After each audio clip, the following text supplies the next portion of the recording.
Lindsey Salatka, and I'm reading I Am Ajumma, or part of it. Okay.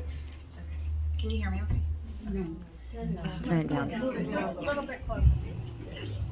Okay. How do I look? I tugged my short permed black wig forward with my fingernails in a last-ditch effort to cover the grays at my temples. I tucked in a few straggly blonde strands in the back. I sucked in my stomach and cinched my fanny pack tighter, like a corset.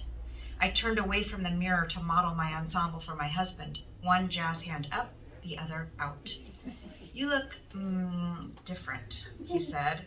I know that, I said, but do I look entirely sensible? Like a woman with a purpose who has taken a few hard hits in her life and no longer gives a shit if her pants match her blouse. I zipped my brown plaid quilted vest up to my chin and then unzipped it again. My pants, a loose black polyester blend with a blue and white floral pattern and elasticized waistband, were a smidge too short. My mid-length pink socks met them where they ended. The sturdy off-white sandals, complete with heel straps, were there too. I pulled the undershirt sleeves down to cover my wrists. I think you achieved the desired effect, he said. Good, I said and exhaled. I'm a little nervous. Is that silly? He smiled. Which part? Point taken. After a few beats where he perhaps searched for the most favorable wording, he asked, do you think this is a midlife crisis? I paused, thoughtful, as I positioned my full-face pink vinyl holographic visor. I prefer to look at it as a midlife awakening. However, if this is how my midlife crisis manifests, you're very lucky. I kissed him. Wish me luck. Bye. And with that, I trounced out the door and down the steps to meet my fellow flash mobbies. I flash mob with a group called Ajumma EXP. You might say we have a different mission than your everyday flash mob.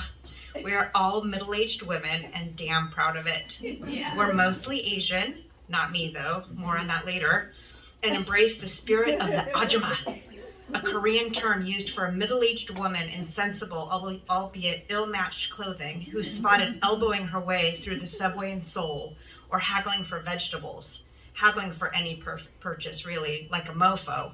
Ajummas don't take shit, not from anyone. We used to take shit in our youthful prime and took it far too long. We didn't have much of a choice back then. Now we know better. My time performing with Ajumma EXP has been unbutton your pants at the dinner table liberating. But it also ushers in a whole host of questions with good reason. Questions that are asked of me, and questions I ask myself. I'm a middle-aged white woman dressing like a middle-aged Korean woman.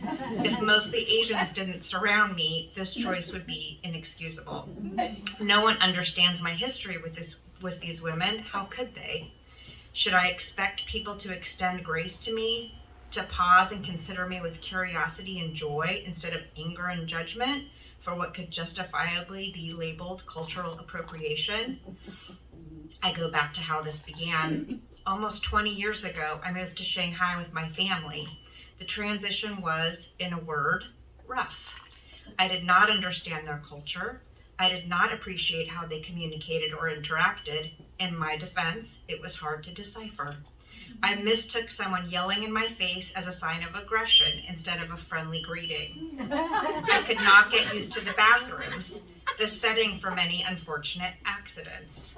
I couldn't stomach the driving, which was terrifying and risked a higher life and death level of accidents. I was flummoxed by the yeses that were nos, because why not just say no? You're a haggling culture. Give me somewhere to start. I was often scared for and protective of my children, even though they were probably safer there than they ever have been here. I was frequently overwhelmed and frustrated. I caught myself storming away from a shopkeeper who wouldn't take 12 more cents off a badly needed box of tissues. I had the 12 extra cents, but I knew they were charging me more than they charged the locals, which angered me. I got hung up on the principle and wiped my nose on my sleeve for 12 cents. In retrospect, I think I sometimes behave like an unhinged person caught on camera refusing to wear a COVID mask at Costco in the early days of the pandemic. But eventually something happened. I didn't accept everything happening around me, but I slowly began to thrive, in some ways better than I ever had before. when I was more rigid, I loosened my grip on the helium balloon string of principles and became more comfortable with different ways of existing.